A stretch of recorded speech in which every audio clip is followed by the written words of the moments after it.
حضور معراج پہ گئے تو رب کا قرب ملا، اور بندہ مومن جب سجدے میں سر رکھتا ہے تو رب کا قرب ملتا ہے۔ سب سے زیادہ رب کا قرب سجدے کے اندر ملتا ہے۔ جب سجدے کے اندر بندہ سر رکھتا ہے تو رب کا قرب ملتا ہے۔ ایک حدیث کے اندر آتا ہے کہ جب صبح سحری کا وقت ہوتا ہے تو شوہر سارے دن کا تھکا ہارا وہ اٹھتا ہے اور اپنی بیوی کو جگاتا ہے کہ اے رب کی بندی اٹھ، اور اپنے رب کے سامنے سجدہ کرتے ہیں، اپنے رب کے سامنے سجدہ کرتے ہیں۔ اور وہ بھی سارے دن کی تھکی ہوتی ہے تو وہ اٹھتی نہیں ہے، تو شوہر اٹھتا ہے اور وضو کر کے آتا ہے، اور واپسی پر چلو کے اندر پانی لے کے آتا ہے، اور وہ پانی لا کے اپنی بیوی کے چہرے پہ چھڑکتا ہے، وہ بھی اٹھ جاتی ہے، اور شوہر مصلی بچھا کے نماز کے اندر مشغول ہو جاتا ہے۔ بیوی اٹھتی ہے اور جا کے وضو بنا کے آتی ہے، اور وضو بنا کے وہ ساتھ وہ بھی مصلی بچھا کے نماز پڑھنا شروع کر دیتی ہے۔ شوہر کبھی سجدے میں جاتا ہے تو بیوی قیام کے اندر کھڑی ہوتی ہے، اور بیوی کبھی رکوع کے اندر جاتی ہے تو شوہر اتحیات کے اندر ہوتا ہے۔ حضور فرماتے ہیں یہ دونوں میاں بیوی رب کی عبادت کے اندر مصروف ہوتے ہیں، کوئی دیکھ نہیں رہا، رات کا وقت ہے۔ حضور علیہ الصلوۃ والسلام فرماتے ہیں ان دونوں میاں بیوی کے اس عمل کی وجہ سے رب فرشتوں کے اندر مسکرا رہا ہوتا ہے، فرشتوں کے درمیان رب مسکرا رہا ہوتا ہے، اپنی شان کے مطابق فخر فرما رہا ہوتا ہے کہ دیکھو میرے بندے میری دہلیز کی باندھی میرے سامنے جھکے ہوئے ہیں۔ تو جو نماز ہے یہ مومن کی معراج قرار دی گئی۔ حضور علیہ الصلوۃ والسلام نے فرمایا کہ تمہاری دنیا سے مجھے صرف 3 چیزیں محبوب ہیں، 3 چیزیں محبوب ہیں تمہاری دنیا سے۔ فرمایا ایک منکوحہ عورتیں، دوسرا فرمایا خوشبو، اور تیسرا فرمایا میری آنکھوں کی ٹھنڈک وہ نماز کے اندر رکھی گئی ہے۔ تو یہ نماز یہ معراج کا تحفہ ہے، حضور علیہ الصلوۃ والسلام کو عطا فرمایا گیا۔ حضور علیہ الصلوۃ والسلام فرماتے ہیں میں جہنم کی طرف بڑھا اور جہنم کی چیزوں کو مشاہدہ کیا، تو حضور علیہ الصلوۃ والسلام فرماتے ہیں کہ میں نے دیکھا کہ کچھ لوگ ہیں جن کے سر وہ ہتھوڑوں کے ساتھ پھوڑ دیے جاتے ہیں، اور وہ ان کے سر ریزہ ریزہ ہو جاتے ہیں، دوبارہ پھر جوڑ دیا جاتا ہے، پھر ان کے اوپر مارا جاتا ہے۔ تو جبریل امین سے حضور نے فرمایا یہ کون لوگ ہیں جن کے سر کو پھوڑا جاتا ہے؟ تو عرض کی حضور جی یہ آپ کی امت کے وہ لوگ ہیں جن کے سر نماز سے بوجھل رہتے تھے، جو نماز نہیں پڑھا کرتے تھے، آج ان کو یہ سزا دی جا رہی ہے کہ ان کے سر کے اوپر مارا جاتا ہے، اور ان کے سر جب وہ ریزہ ریزہ ہو جاتے ہیں ان کے دوبارہ سروں کو جوڑ دیا جاتا ہے اور پھر ان کو مارا جاتا ہے۔ محبوب علیہ الصلوۃ والسلام نے اس لیے آ کے بتایا کہ میری امت نماز پڑھنا شروع کر دے۔ حضور علیہ الصلوۃ والسلام فرماتے ہیں میں آگے بڑھا اور کیا دیکھا کہ ایک آدمی ہے، اس کے پاس ایک گٹھا ہے، لکڑیوں کا گٹھا ہے، اور اس کو اٹھانا چاہتا ہے لیکن اٹھایا نہیں جاتا۔ وہ پہلے وزنی ہے لیکن وہ آس پاس سے اور لکڑیاں اس کے اندر شامل کرنا چاہتا ہے، اس کے اندر اور ڈالتا چلا جاتا ہے، اور وہ اٹھاتا ہے تو اٹھایا بھی نہیں جاتا۔ تو حضور علیہ الصلوۃ والسلام نے فرمایا جبریل یہ کون لوگ ہیں؟ تو عرض کی کہ محبوب جی یہ آپ کی امت کا وہ شخص ہے جس کے پاس لوگوں نے امانتیں رکھی تھی اور وہ ان امانتوں کو واپس نہیں کرتا تھا، اور یہ چاہتا تھا کہ اور لوگ اس کے پاس امانتیں رکھیں۔ پہلے جو امانتیں اس کے پاس رکھی ہوئی تھی یہ ان کو واپس کرنے کی پوزیشن پہ نہیں تھا، لیکن یہ اور چاہتا تھا لوگ میرے پاس امانتیں رکھیں، یہ اس کو سزا دی جا رہی ہے۔ حضور علیہ الصلوۃ والسلام آگے بڑھے۔ حضور علیہ الصلوۃ والسلام فرماتے ہیں کہ کچھ عورتیں تھیں جن کو چھاتی کے بل لٹکایا گیا تھا، چھاتی کے بل وہ عورتیں لٹکی ہوئی ہیں۔ تو حضور علیہ الصلوۃ والسلام نے فرمایا جبریل یہ کون لوگ ہیں؟ عرض کی حضور جی یہ آپ کی امت کی وہ عورتیں ہیں جو زنا کیا کرتی تھی، جو بدکاری کیا کرتی تھی، آج ان کو یہ سزا دی جا رہی ہے۔ حضور علیہ الصلوۃ والسلام آگے بڑھے، کیا دیکھا کہ کچھ لوگ ایسے ہیں جن کے سامنے انواع و اقسام کے کھانے پڑے ہیں، مختلف قسم کے لذیذ خوشبودار کھانے پڑے ہوئے ہیں، لیکن وہ ان کو نہیں کھا رہے جو دور بدبودار غلیظ تعفن زدہ کھانے ہیں وہ ان کو لے کر کھاتے ہیں۔ تو حضور علیہ الصلوۃ والسلام نے فرمایا جبریل یہ کون لوگ ہیں؟ عرض کی حضور یہ آپ کی امت کے وہ لوگ ہیں جن کو اللہ تعالیٰ نے حلال بیویاں عطا فرمائی تھی، یہ ان کو چھوڑ کر یہ بازاری عورتوں سے منہ کالا کیا کرتے تھے، آج ان کو یہ سزا دی جا رہی ہے۔ حضور علیہ الصلوۃ والسلام نے فرمایا ہے کہ تم مجھے 2 چیزوں کی ضمانت دے دو، میں تمہیں جنت کی ضمانت دے دیتا ہوں۔ 2 چیزوں کی ضمانت پر جنت مل رہی ہے۔ فرمایا ایک 2 جبڑوں کے درمیان جو تمہاری زبان ہے اس کی مجھے ضمانت دے دو، اور جو 2 ٹانگوں کے درمیان تمہاری پارسائی کی شرمگاہ کی جگہ ہے اس کی مجھے ضمانت دے دو، میں محمد تمہیں جنت کی ضمانت دے دیتا ہوں صلی اللہ علیہ وآلہ وسلم۔ تو حضور علیہ الصلوۃ والسلام آگے بڑھے۔ ایک جگہ پر حضور علیہ الصلوۃ والسلام نے دیکھا کہ کچھ لوگ ہیں جن کے پیٹ مکانوں کی طرح ہیں، کمروں کی طرح بڑے بڑے پیٹ ہیں، اور ان کے پیٹوں کے اندر سانپ اور بچھو ہیں جو باہر سے نظر آ رہے ہیں۔ پیٹ اتنے بڑے ہیں کہ ان سے اٹھا بھی نہیں جا رہا۔ تو حضور علیہ الصلوۃ والسلام نے فرمایا جبریل یہ کون لوگ ہیں؟ عرض کی حضور جی یہ آپ کی امت کے وہ لوگ ہیں جو سود کھایا کرتے تھے۔ مجھے اور آپ کو غور کرنا چاہیے، سود کیا ہے؟ اگر آپ کسی کو قرض دیتے ہیں 1000 روپے اور کہتے ہیں کہ جب میں نے واپس لینا ہے تو 1500 لوں گا، شرط رکھ کے کسی کو قرض دینا کہ میں واپسی پر اتنا اضافہ لوں گا، تو مشروط نفع کو سود کہتے ہیں۔ تو جو 500 آپ اضافی لیں گے وہ سود کے اندر ہوگا۔ ہمارے بزرگوں کا حال تو یہ تھا۔ امام اعظم ابو حنیفہ رحمۃ اللہ تعالی علیہ آپ ایک دروازے پہ تشریف لے کے گئے اور ان کے دروازے پہ دستک دی، اور گرمی کا موسم تھا، کڑکتی دوپہر تھی، تو آپ اس کے جو مکان کی دیوار تھی تو اس کا جو سایہ پڑ رہا تھا اس سے پیچھے ہٹ کے دھوپ کے اندر کھڑے ہو گئے۔ تو کسی نے کہا حضرت اتنی دوپہر کی گرمی ہے اور آپ دھوپ کے اندر کھڑے ہو گئے ہیں، تو یہ سایہ ہے دیوار کا، یہاں پہ سائے میں کھڑے ہو جائے۔ تو آپ فرمانے لگے کہ اصل میں نا بات یہ ہے کہ میں نے اس مکان والے سے نا قرضہ لینا ہے، تو میں ڈرتا ہوں کہیں اس کی دیوار کے سائے میں کھڑا ہو گیا تو کہیں یہ سود کے اندر شمار نہ ہو جائے، کیونکہ میں نے اسے فائدہ لینا ہے تو فائدے کے لیے کھڑا ہوں گا، تو کہیں یہ بھی سود نہ بن جائے۔ اتنی احتیاط کیا کرتے تھے۔ لیکن آج لوگ سود کو کاروبار سمجھ رہے ہیں اور لوگ کہتے ہیں جی یہی ہم نے کام کرنا ہے۔ یہ بہت بڑی ہلاکت ہے کہ ہم اگر اس عمل کے اندر لگے ہوئے ہیں۔ ایک روایت کے اندر فرمایا گیا سود کے 70 درجے ہیں اور سب سے نچلا درجہ یہ ہے، اتنا گناہ ہے کہ جس طرح اپنی ماں سے زنا کرنا، اپنی ماں کے ساتھ بدکاری کرنا کوئی بندہ تصور بھی نہیں کر سکتا، لیکن حضور فرماتے ہیں اپنی ماں کے ساتھ بدکاری کرنا یہ شاید چھوٹا عمل ہوگا، سود اس سے بھی بڑا ہے، سود کا گناہ اس سے بھی زیادہ ہے۔ سود جو ہے قرآن مجید میں کھلی طور پہ فرمایا گیا کہ یہ اللہ اور اس کے رسول سے اعلان جنگ ہے۔ حضرت شیر خدا علی المرتضیٰ کرم اللہ تعالی وجہ الکریم سے ایک روایت ہے، فرمایا اے علی 7 لوگ ایسے ہیں جب تم ان کو دفن کر کے آتے ہو نا تو ان کے چہرے قبلے سے پھیر دیے جاتے ہیں، قبلے سے ان کے چہرے پھیر دیے جاتے ہیں۔ اور حضور نے فرمایا اگر تمہیں شک ہونا جو قبریں اکھیڑ کے دیکھ لو، تم دیکھو گے ان کے چہرے پھرے ہوئے ہیں، قبلے سے پھیر دیے گئے ہیں۔ فرمایا وہ 7 لوگ کون کون سے ہیں؟ فرمایا ان میں سے پہلا شخص شراب پینے والا، شرابی جو شخص ہوگا جب مرے گا تو اس کا چہرہ قبلے سے پھیر دیا جائے گا۔ شراب یہ بہت ساری برائیوں کی جڑ ہے۔ شراب یہ اللہ اور اس کے رسول صلی اللہ علیہ وسلم کی لعنت کی مستحق چیز ہے، تو اس لیے ہمیں اس عمل سے اجتناب کرنا چاہیے۔ تو فرمایا پہلا شخص شراب پینے والا، بلکہ ایک روایت کے اندر فرمایا گیا شراب پینے والا، پلانے والا، بنانے والا، اس کو دوسری جگہ پر منتقل کرنے والا، سب پر اللہ کی لعنت ہے۔ آج لوگ جو ہے نا ہوٹلوں کے اندر فیشن کے طور پہ پیتے ہیں، اور یہ جو بڑے طبقے کے لوگ ہیں اس کو فیشن سمجھتے ہیں، اس کو برائی سمجھتے ہی نہیں ہے۔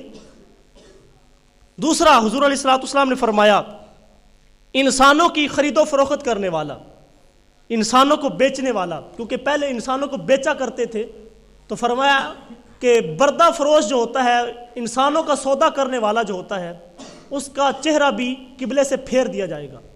اور تیسرا شخص فرمایا جھوٹی گواہی دینے والا، لوگ تو اس کو معمولی چیز سمجھتے ہیں اور قرآن مجید پکڑتے ہیں اور اس کو کہتے ہیں جی میں گواہی دیتا ہوں، اور جھوٹی گواہی دے رہے ہوتے ہیں۔ ایک روایت کے اندر فرمایا گیا کہ جھوٹی گواہی دینا بت پوجنے کے برابر ہے، شرک کے برابر قرار دی گئی ہے جھوٹی گواہی، اور لوگ اس کو برائی نہیں سمجھتے۔ لوگوں کو پتہ ہوتا ہے کہ یار فلاں بندہ حق پہ، فلاں بندہ ناجائز طریقے کے ساتھ ظلم کر رہا ہے، تو لوگ اس ظالم کے ساتھ ہی کھڑے ہو جاتے ہیں اور کہتے ہیں یار یہ جو نا بڑا طاقت والا شخص ہے، لہٰذا اس کے ساتھ ہی کھڑے ہونے۔ اور چوتھا فرمایا سود کھانے والا، سود کھانے والے کا چہرہ بھی قبلے سے پھیر دیا جائے گا۔ اور پانچواں فرمایا نوحہ کرنے والی عورتیں، اپنے آپ کو پیٹنے والی، نوحہ کرنے والی جو عورتیں ہیں ان کا چہرہ بھی قبلے سے پھیر دیا جائے گا۔ دیکھیں یہ جو غم مشکلات آتی ہیں یہ اللہ کی طرف سے ہیں، لیکن اس غم کی کیفیت کے اندر اگر بندہ اپنے آپ سے باہر ہو جائے اور اپنے آپ کو پیٹنا شروع کر دے، اپنے آپ کو مارنا شروع کر دے، اور زبان سے لوگ ایسے ایسے کلمات کہتے ہیں جو کفریہ کلمات ہوتے ہیں، نعوذ باللہ کہتے ہیں کہ رب نو ترس نہ آیا، رب نے ساڈا گھر ہی ویکھیا ہے، اس طرح کے جملے نعوذ باللہ کفریہ کلمات کہہ کے لوگ جو نوحہ کر رہے ہوتے ہیں۔ فرمایا کہ 4 طرح کا غم ہوتا ہے، 4 طرح کا غم ہوتا ہے، 2 غم رحمان کی طرف سے ہیں اور 2 غم شیطان کی طرف سے ہیں۔ آنکھوں کا غم اور دل کا غم یہ رحمان کی طرف سے ہے۔ جب تکلیف آئے، پریشانی آئے تو دل تو دکھتا ہے نا، اور آنکھوں سے آنسو بھی آ جاتے ہیں، یہ فطری چیز ہے۔ حضور علیہ الصلوۃ والسلام کے صاحبزادے حضرت سیدنا ابراہیم رضی اللہ تعالیٰ عنہ جب آپ کا وصال ہوتا ہے نا تو حضور علیہ الصلوۃ والسلام کی آنکھوں میں آنسو تھے، اور آپ حضور علیہ الصلوۃ والسلام اپنے بیٹے کی میت کے پاس کھڑے ہوئے تھے۔ حضور علیہ الصلوۃ والسلام فرما رہے تھے کہ اے بیٹا ابراہیم، دل پریشان ہے، آنکھیں برس رہی ہیں، لیکن میں زبان سے وہی کہوں گا جس سے میرا رب راضی ہوگا۔ تو 2 طرح کا غم، دل کا اور آنکھوں کا غم، یہ اللہ تعالیٰ کی طرف سے یہ فطرت کے اندر ہے۔ اور جو شیطان کی طرف سے غم ہے وہ ہاتھوں کا غم، اپنے آپ کو پیٹنا، اور زبان کا غم، نوحے کرنا اور ایسے جملے کہنا جو کفریہ کلمات ہیں، تو یہ شیطان کی طرف سے ہے۔ تو جو نوحہ کرنے والی عورتیں ہیں ان کا چہرہ بھی قبلے سے پھیر دیا جائے گا۔ اور فرمایا چھٹا وہ شخص جو ذخیرہ اندوزی کرتا ہے، کھانے پینے کی جو چیزیں ہیں اس کو سٹور کر کے رکھتا ہے کہ مہنگی ہوں کے تو پھر بیچیں گے۔ ذخیرہ اندوزی کرنے والا، انسانوں کے کھانے پینے کی چیزیں اور جانوروں کا چارہ وغیرہ جو اس کو منع کرنے سے، اس کو سٹور کرنے سے، ذخیرہ کرنے سے منع فرمایا گیا ہے۔ باقی جو آپ کی چیزیں ہیں، جس طرح دکان آپ چلاتے ہیں اس میں کچھ ایسی چیزیں ہوتی ہیں جو ضروریات کی ہے تو وہ الگ معاملہ ہے، لیکن کھانے پینے کی چیزوں کو ذخیرہ اندوزی سے منع فرمایا گیا ہے۔ اور 7ویں چیز فرمایا جماعت ترک کرنے والا، جماعت ترک کرنے والا، اس کا چہرہ بھی قبلے سے پھیر دیا جائے گا۔ ہم تو اس کو معمولی چیز سمجھتے ہیں نا، جان بوجھ کے جماعت گزار دی اور لیٹ آئے۔ ایک بزرگ تھے، وہ فرماتے کہ 40 سال تک اللہ کے فضل سے میری تکبیر اولیٰ بھی قضا نہیں ہوئی۔ جماعت تو جماعت رہی نا، کبھی پہلی تکبیر بھی قضا نہیں ہوئی۔ میں نے 40 سال تک ہر نماز تکبیر اولیٰ کے ساتھ پڑھی ہے۔ یہ چھوٹی بات نہیں، بہت بڑی بات ہے۔ تو فرماتے ہیں کہ ایسا ہوا کہ میری والدہ کا وصال ہو گیا، غم کی کیفیت تھی، اور اس پریشانی کے عالم کے اندر، مصروفیت کے عالم کے اندر مجھ سے جماعت رہ گئی، نماز نہیں رخصت ہوئی۔ ہماری تو نمازیں رخصت ہو جائیں ہمیں پرواہ نہیں ہوتی۔ فرماتے کہ جماعت، میں جب پہنچا مسجد میں تو جماعت سے سلام پھیرا جا چکا تھا، تو میں بڑا پریشان ہوا کہ میری جماعت رخصت ہو گئی، بڑے پریشان ہوئے۔ تو ذہن کے اندر خیال آیا کہ حضور علیہ الصلوۃ والسلام نے فرمایا ہے کہ جماعت کے ساتھ نماز پڑھنا یہ 27 درجے افضل ہے، تو میں اس طرح کرتا ہوں کہ میں نماز 27 مرتبہ پڑھ لیتا ہوں، میں ایک نماز کو 27 مرتبہ پڑھ لیتا ہوں۔ فرماتے ہیں کہ جب میں نے باری باری 27 دفعہ نماز پڑھی، آخری دفعہ جب سلام پھیرنے لگا تو ہاتف سے آواز آئی، اے میرے بندے، تو نے 27 دفعہ نماز تو پڑھ لی ہے، لیکن جب امام غیر المغضوب علیہم وللضالین کہتا ہے تو پھر اس وللضالین کے بعد فرشتے آمین کہتے ہیں، تو وہ آمین کہاں سے لاؤ گے؟ تو آپ فرمانے لگے کہ میں پھر پریشان ہوا اور کہنے لگا کہ میں اگر 1000 مرتبہ بھی پڑھ لوں لیکن وہ کمی پوری نہیں ہو سکتی۔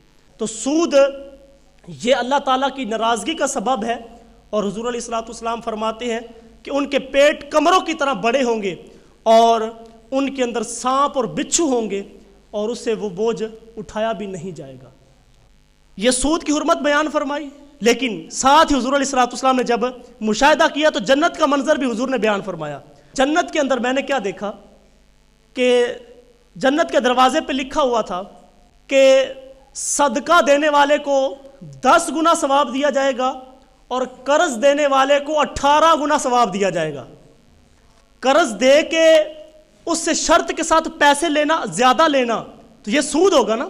آپ نے 1000 دیا اور 1500 واپس لے رہے تھے، یہ سود ہوگا۔ لیکن بغیر منافع کے جتنا آپ نے قرض دیا اتنا ہی واپس لینا، یہ قرض حسنہ کہلائے گا نا۔ بغیر نفع کے آپ اپنے اس بھائی کا جو ہے نا اس کو قرض دیتے ہیں، اس کو پیسے دیتے ہیں۔ تو حضور کیا فرماتے ہیں؟ حضور فرماتے ہیں کہ میں نے جنت کے اندر لکھا ہوا دیکھا کہ صدقہ جو شخص دے گا اس کو 10 گنا ثواب دیا جائے گا، اور جو قرض دے گا، قرض حسنہ دے گا، اس کو 18 گنا ثواب دیا جائے گا۔ اچھا، ہمارے اسلاف کا بھی رنگ دیکھو۔ حضرت عمر فاروق رضی اللہ تعالیٰ عنہ آپ فرماتے ہیں، آپ کا یہ معمول تھا کہ آپ کے پاس کوئی ماڑا بندہ آتا نا تو آپ اس کو ادھارے پیسے دیتے، 5000 10,000 جتنے بھی وہ کہتا، اس کو ادھارے پیسے قرض حسنہ دیتے، اور جب وہ واپس کرنے آتا نا تو اس کو معاف کر دیا کرتے تھے، اس کو معاف کر دیا کرتے، اس کو گفٹ دے دیا کرتے، تحفہ دے دیا کرتے، اس کو صدقہ کر دیا کرتے۔ تو لوگوں نے کہا حضرت یہ کیا معاملہ ہے؟ آپ فرمانے لگے پہلے میں 18 گنا ثواب لیتا ہوں قرض حسنہ کا، اور جب وہ واپس کرنے آتا میں صدقے کا ثواب بھی حاصل کر لیتا ہوں، تو قرض حسنہ دینے والے کو 18 گنا ثواب دیا جائے گا۔ تو یار اگر کوئی ایسا شخص جس کی گردن پھنسی ہوئی ہے قرضے کے اندر، تو اگر آپ اس کو تھوڑی سپورٹ کر دیتے ہیں تو مت اس کے ساتھ سود والا معاملہ کریں، اس کو قرضہ دے لیکن قرض حسنہ دے، بغیر شرط کے، بغیر نفع کے اس کو قرض دیں، تو رب بھی راضی ہوگا، رب کے رسول بھی راضی ہوں گے۔ تو وقت سمٹ رہا ہے، میں 1-2 باتیں اور کرنی ہے۔ حضور علیہ الصلوۃ والسلام آگے بڑھے تو حضور علیہ الصلوۃ والسلام نے دیکھا کہ کچھ لوگ ایسے ہیں جن کی زبانیں کینچیوں کے ساتھ کاٹی جا رہی ہیں۔ تو حضور علیہ الصلوۃ والسلام نے جبریل امین سے فرمایا کہ یہ کون لوگ ہیں؟ عرض کی حضور جی یہ آپ کی امت کے وہ فتنہ پرور خطیب ہیں جو کہتے کچھ تھے اور کرتے کچھ تھے۔ آپ کی امت کے اندر فتنہ پھیلانے والے خطیب ہیں جن کی زبانیں کینچیوں کے ساتھ کاٹی جا رہی ہیں۔ اگر یہ ممبر و محراب پہ بیٹھنے والا شخص وہ اگر سچی بات نہیں کرے گا تو لوگوں کی رہنمائی کیسے ہوگی؟ تو ممبر و محراب پر بیٹھنے والوں کو بھی چاہیے کہ سچی بات لوگوں تک پہنچائیں اور اپنے عمل کو درست کریں، اور جس طرح کا وہ پیغام لوگوں تک پہنچا رہے ہیں پہلے اپنے اندر بھی وہ چیز شامل کریں، اپنے اندر وہ چیز پیدا کریں، پھر لوگوں تک بات پہنچائیں۔ ایک بزرگ ہیں غالباً حضرت امام شافعی رحمۃ اللہ تعالیٰ علیہ، آپ کا واقعہ ہے۔ آپ کے پاس ایک بڑھی آئی اور آ کے کہنے لگی کہ حضرت یہ میرا بچہ ہے، یہ نا میٹھا بہت زیادہ کھاتا ہے، گڑ بہت زیادہ کھاتا ہے، تو اس کو ذرا تلقین فرما دیں۔ تو آپ نے فرمایا کہ بڑھیا صبح آنا۔ لمبا سفر کر کے وہ آئی تھی، تو وہ اگلے دن دوبارہ آئی۔ آپ نے اس بیٹے کو، اس بچے کو پاس بٹھایا اور خوبصورت انداز میں فرمایا کہ بیٹا کسی بھی چیز کا حد سے زیادہ استعمال وہ نقصان دیتا ہے، تو آپ احتیاط کے ساتھ تھوڑی مقدار کے اندر میٹھا استعمال کیا کریں، زیادہ جو چیز ہے وہ استعمال نہ کیا کریں۔ تو آپ نے اس کو پیار دیا اور فرمایا کہ اس کو لے جاؤ، میں نے تلقین کر دی ہے۔ وہ بڑھیا کہنے لگی حضرت میں کل بھی آئی تھی، یہی بات اگر کہنی تھی تو کل ہی فرما دیتے، میں نے سوچا شاید کوئی خاص عمل ہے جس کی وجہ سے آپ نے صبح بلایا ہے۔ تو آپ نے فرمایا اصل بات یہ ہے کہ کل میں نے خود گڑ کھایا ہوا تھا، کل میں نے خود کھایا ہوا تھا، اگر میں کل کہتا تو اس کو اثر نہ ہوتا، آج میں نے خود نہیں کھایا، اس کو تلقین کر دی ہے، یہ مان جائے گا۔ تو یہ بات ہے کہ اگر ہم کسی کو بات کرتے ہیں تو پہلے اپنے اندر وہ چیز پیدا کریں، پھر دیکھیں لوگوں کے دلوں کے اندر وہ چیز اترتی چلی جاتی ہے۔ حضور علیہ الصلوۃ والسلام نے بہت ساری اور چیزوں کو بھی دیکھا اور مشاہدات فرمائے، اور حضور علیہ الصلوۃ والسلام نے واپس آ کر اپنی امت کو وہ باتیں بتائی ہیں، وہ اس لیے کہ میری امت اچھے کاموں کو کرنے والی بنے اور ان برائیوں سے بچنے والی بن جائے۔ یہ معراج یہ ہمیں اس طرف بلا رہا ہے کہ ہم اپنے محبوب علیہ الصلوۃ والسلام کی عظمتوں رفتوں کو بیان کر کے اپنے دل کو سکون دیں، اور ساتھ ہی جو حضور نے ہماری معراج قرار دی ہے اس کو بھی ادا کرنے کا عزم مصمم کریں۔